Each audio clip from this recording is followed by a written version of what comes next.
Aibu kubwa sana kwa Rais wa Tanzania Samia Suluhu baada ya kuona uchi wake Tundu Lissu kumtesa na kumdhalilisha huku akimwekea kamera za siri. Hujambo na karibu kwa taarifa zetu za Kenyascope, na ikiwa ni mara yako ya kwanza hapa, tafadhali kumbuka kusubscribe. Katika kile kinachoonekana kuwa sura mpya ya ukandamizaji wa kisiasa nchini Tanzania, mwenyekiti wa Chadema Tundu Lissu sasa anapitia mateso makubwa gerezani, akiripotiwa kuwekwa katika hali ya upweke wa kulazimishwa na kufuatiliwa kila sekunde kwa kamera za CCTV zilizofungwa ndani ya seli yake katika gereza la Ukonga, Dar es Salaam.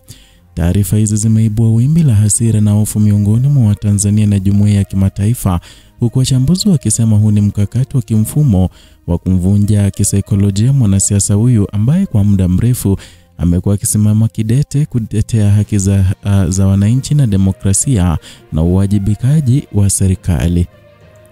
Kwa sasa Lissu ameripotiwa kuwekwa peke yake katika wodi ya Death Row, sehemu ambayo awali ilihifadhiwa kwa wafungwa kadhaa wanaosubiri hukumu ya kifo.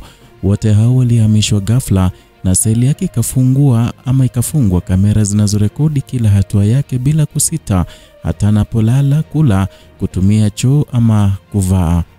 Wachambuzi wa masuala ya haki za binadamu wanasema hali ya kunyima ama kukiuka kabisa misingi ya utu wa mwanadamu kama inavyoelezwa katika sheria za kimataifa za haki za binadamu na kanuni za Mandela zinazotambua kuwa hadhi ya mwanadamu haipaswi kuvunjwa hata akiwa gerezani.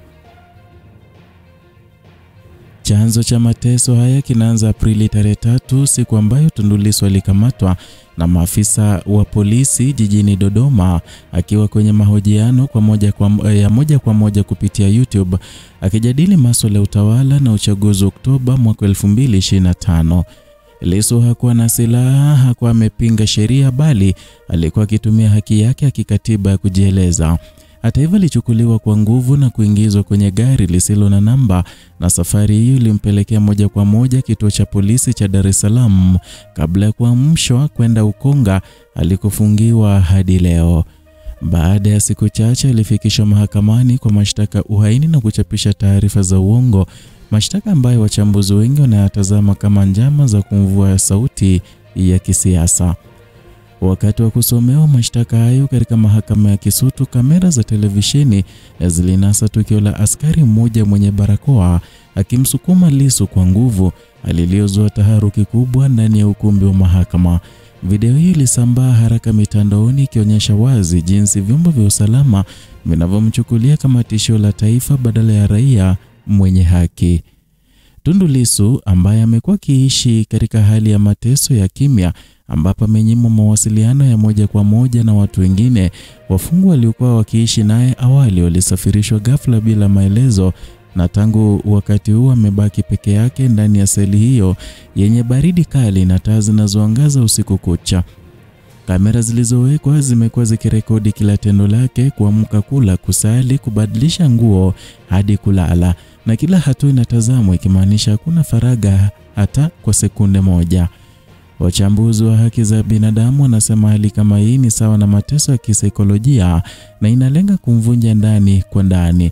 Kwa mujibu wa kanuni ya 43 na 44 za Mandela, kuweka mtu katika upweke kwa muda mrefu ni ukiukaji mkubwa wa haki za binadamu na ni sawa na mateso ya unyanyasaji wa kikatili. Vyanzo vya karibu na gereza hilo vimeeleza kuwa mara kadhaa askari wenye barakoa wamekuwa wakimtoa Lissu kwa kishindo na kisingizio cha mahojiano ya usalama. Wakati wa moja ya matukio hayo, Lissu aliripotiwa kulazimishwa kupiga magoti na kuhojiwa kwa muda mrefu bila ulinzi wa wakili wake. Wengine wanaodai kushuhudia hali kama hizo wanasema amekuwa akipitia vipigo vya mara kwa mara, hasa nyakati za usiku wakati kamera zinapozimwa kwa muda mfupi kwa kisingizio cha matengenezo. Hadi sasa hakuna taarifa rasmi kutoka gereza la Ukonga wala serikali kueleza kwa nini Lissu anaendelea kuwekwa katika mazingira hayo ya aibu na udhalilishaji. Mawakili wake wamekuwa wakilalamikia kuwa kila mara wanapojaribu kumwona taratibu zinakuwa ngumu mno, wakiingizwa kwenye mlolongo mrefu wa ukaguzi na mara nyingine wananyimwa ruhusa za kumwona kwa madai ya amri kutoka juu. Familia yake pia imekuwa ikipata wakati mgumu, na taarifa zinasema mara kadhaa wamefika gerezani kujaribu kumwona, lakini wanaambiwa hataona wageni kwa sasa. Hali imesababisha wasiwasi mkubwa kuhusu usalama wake na hali yake ya afya, hasa ikizingatiwa historia yake ya kupigwa risasi mwaka 2017. Kwa wengi hali anayoipitia sasa Lissu si jambo geni. Mwaka 2017 akiwa mbunge wa Singida Mashariki alishambuliwa kwa risasi 17 nje ya makazi yake mjini Dodoma. Tukio hilo lilimtia majeraha makubwa, lakini aliokoka kwa tundu la sindano. Baada ya hapa alihamishwa Nairobi Hospital kisha kupelekwa Ubelgiji kwa matibabu ya muda mrefu kabla ya kurejea Tanzania mwaka 2020. Hiyo ni historia inayorejelea inarejea tena mtu yule anayelala chini ya ulinzi mkali akipitia hofu ile na safari hii ndani ya mikono ya dola. Tangu kukamatwa kwake Aprili mwaka huu, kesi ya Tundu Lissu imekuwa ikisogezwa mbele mara kwa mara. Vikao vingi vimeahirishwa bila maelezo na wakati mwingine mashahidi wa serikali hawajitokezi. Wachambuzi wa sheria wanasema hii ni mbinu ya kawaida ya uchovu wa kisheria kumweka mtuhumiwa katika hali ya kutojua hatima yake, huku wakikosa haki ya kusikilizwa kwa haki na haraka. Mahakama ya Kisutu imeshuhudia matukio mengi ya uonevu dhidi yake, wakiwemo askari wanaomvuta kwa nguvu na kumzuia kuzungumza na vyombo vya habari. Mashirika ya kimataifa yakiongozwa na Amnesty International na Human Rights Watch yametaka serikali ya Tanzania kuzingatia mikataba ya kimataifa inayolinda utu wa binadamu.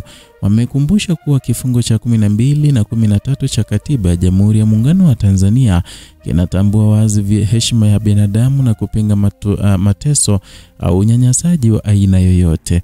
Wanasiasa wa upinzani ndani ya Tanzania wanasema kinachoendelea dhidi ya Lissu ni vita vya hofu vinavyolenga kumzima kabla ya uchaguzi mkuu, na kwao serikali imeamua kutumia magereza na mahakama kama silaha ya kisiasa badala ya chombo cha haki. Na katika kipindi cha miezi 6 iliyopita, Tanzania imekuwa kwenye taharuki kubwa. Wanasiasa wa upinzani, wanaharakati na viongozi wa dini wamekuwa kinyamazishwa, wakiitiwa ndani au kupotezwa katika mazingira ya kutatanisha. Hali imezua hisia kali mitaani, huku wananchi wengi wakionyesha hofu kwamba taifa linarejelea kwenye zama za ukatili wa kimfumo.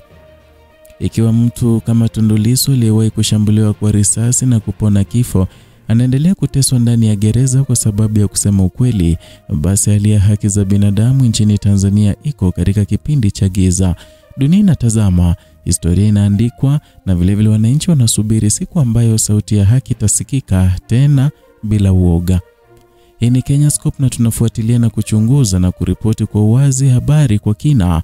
Kwa hivyo kumbuka kusubscribe, kulike na vilevile kushare video hii ili tuwafikie wengi ambao hawajapata taarifa hii.